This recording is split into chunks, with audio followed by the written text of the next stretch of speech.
Welcome to the Impact My Life podcast. Today, our guest is Matt Masur, who is the head of growth mode content. Today, we're going to be diving into a huge debate that's happening with parents and schools, and it's cell phones in the classroom. I think as parents are in kind of a technological tug of war because some parents want their kids to have their phones in school so they can keep in touch with them. Yeah. But others want them to have a distraction-free learning environment. So I think you and I are both on the same page that digital literacy is going to be a big thing as kids grow up. Yeah. But I actually had a bit of a change of mind a few weeks ago. You probably don't even realize that you did that, but you were debating with somebody on Facebook, and you were talking about how kids should have their phones in the classroom, but not for the reason that parents think that they should. Yeah. It's not so that the parents can keep in touch with them and be helicopter parents or something like that. It's more that you realize that it's a reality of life.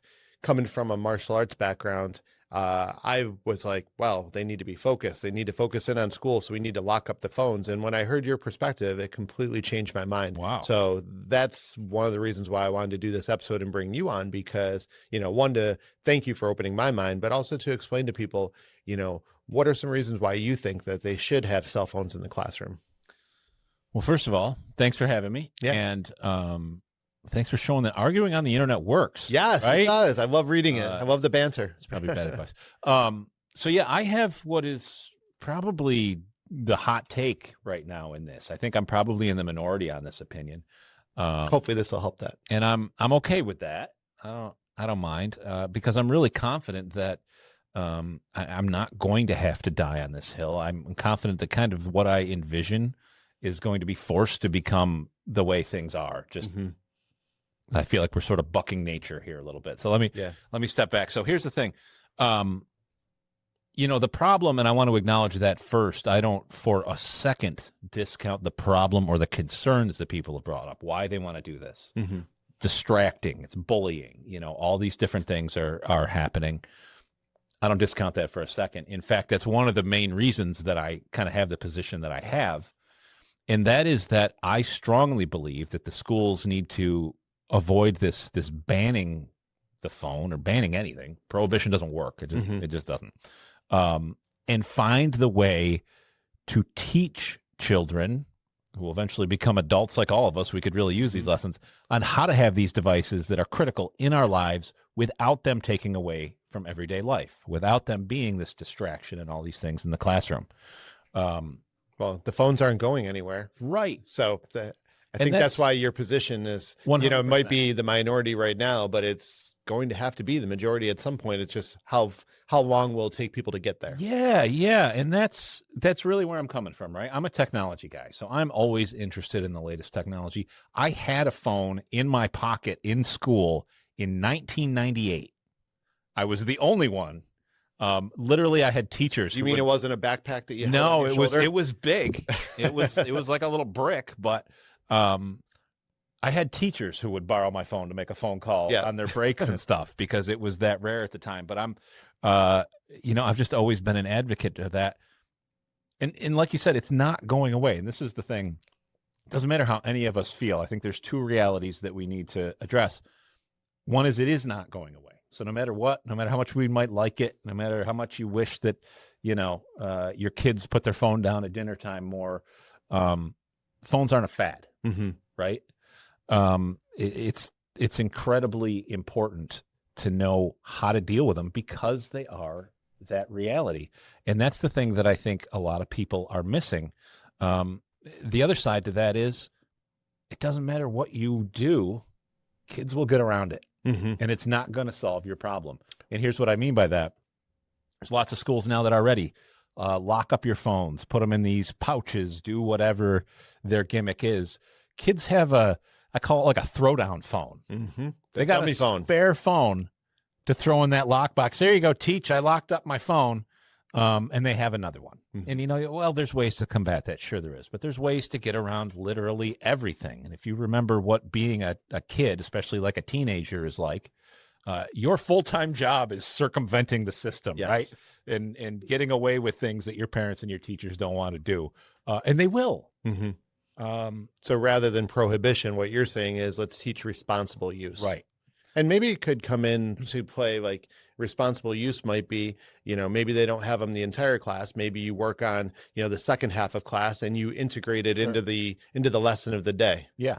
Because I think we have a mutual friend who's a college professor at Syracuse University, and she was lamenting the fact that her students in college don't know how to use their phones effectively for her classroom, and they need to. So maybe it's a step back for the education system to say, okay, let's teach responsible use here, and maybe change the curriculum to use the phone and what they look up in it in different apps. And here's the challenge with that, right? That's really hard. Mm-hmm. Like, how do we put together the types of lessons, and at what age, and how do you go about getting to that point, right? Mm-hmm.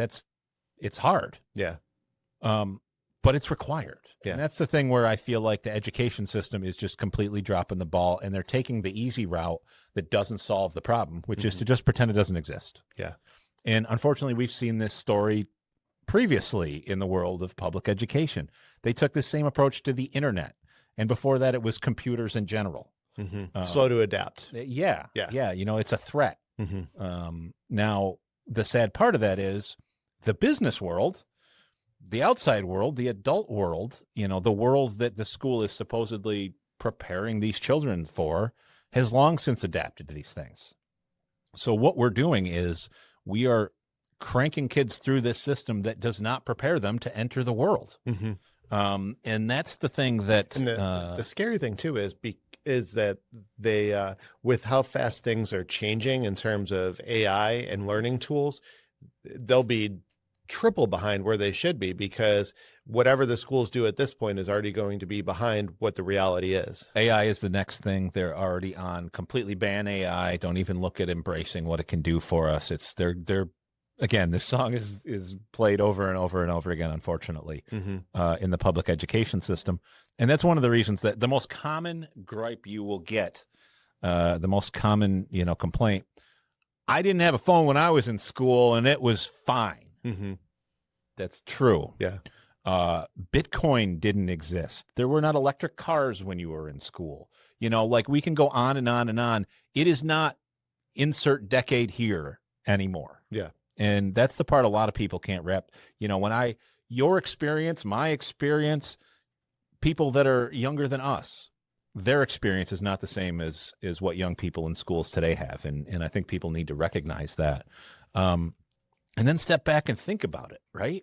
When you think about a phone, nobody needs that. They do. Literally every job, from a maintenance person to the CEO to every position in between, there is likely some part of their job that requires them to use that device. Yeah. And if you want to take a step back, it's what you need to even get that job. Yeah. And I don't just mean, to apply or something like that, or to take the phone calls, but you now have things where you have to fill out surveys. The key to enter your office is now on the phone.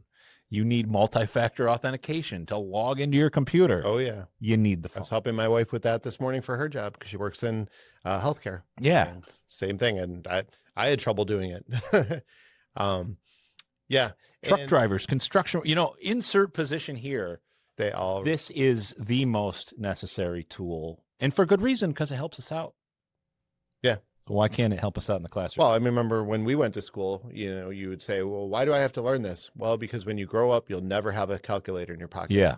Guess what we have in our pocket? Right. A calculator. Yeah. So one other thing too is when you did change my mind on this, I thought about what I do at our martial arts school. And I was thinking about it. I'm like, we teach self-defense, and we teach focus, and we teach listening, and we teach self-discipline. And I realized we don't do that in a vacuum in our school. Like, there's always parents on the side. There's little siblings on the side running around. There's music playing. There's, other kids in class that are very loud and distracting, hardworking, but loud and distracting. And in our environment, we're teaching kids to focus in a distracted environment. Yeah. So why would I promote something that doesn't, that isn't realistic? Right. And, I think allowing kids to, even in a limited basis, have their phones in school and teaching them responsible use is the right way to help prepare them for the workforce.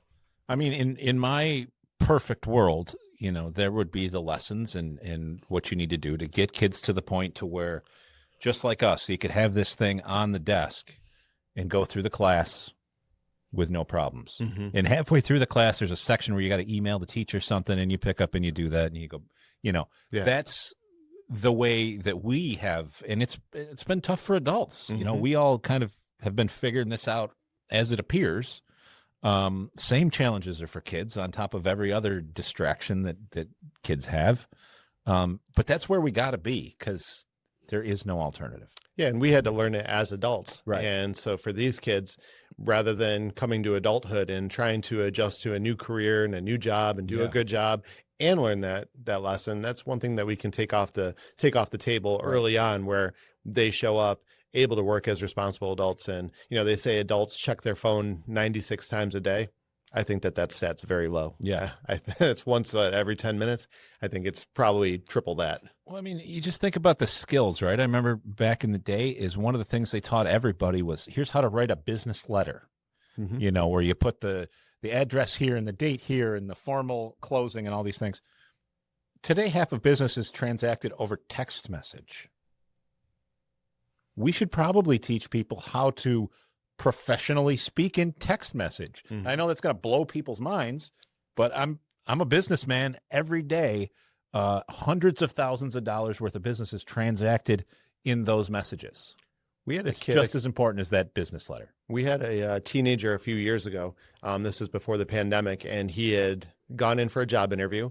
And I said, well, have you heard back from them? And he said, no. I said, well, call. And he goes, what if they don't answer? I said, you leave a voicemail. Yeah.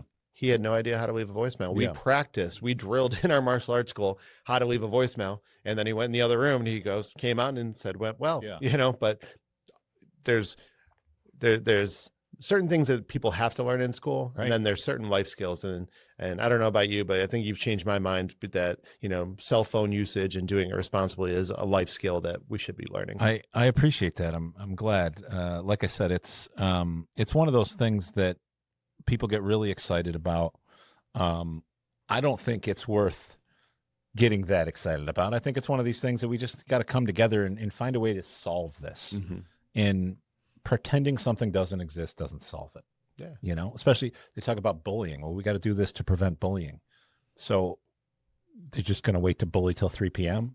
You're not addressing bullying in any way. You're just kind of pushing it off your plate. Oh, now it's your families. They can deal with that. The school, we're going to wash our hands of it. Well, to wrap up, what would be some good first steps that you think schools should try to help this problem? I think the best way and there are ways to go about it. I think the best way to go is to embrace lessons that teach how to do it, and also look for ways to just use a phone in a regular school lesson. How can you adapt that way? Are there ways that you can do surveys or group input from the class? And there is no shortage of educational apps that are available to teachers or educational websites that you can have students use. And they're already using them, Right. The kids in our school come in every day and, they name these apps that they use at school. And I'm like, I've never heard of it. And 4 other kids are like, oh, I use that today. I love it. Yeah. So there's plenty of apps out there that they're already using. Yep. Why not, instead of using them on their school issued Chromebook, they can do it on their phone. 100%. That's it. Yeah. That's my take on the deal. Hey, well, I appreciate it. Thank you so much. And to everybody out there, thanks for listening. Thanks. Have a great one.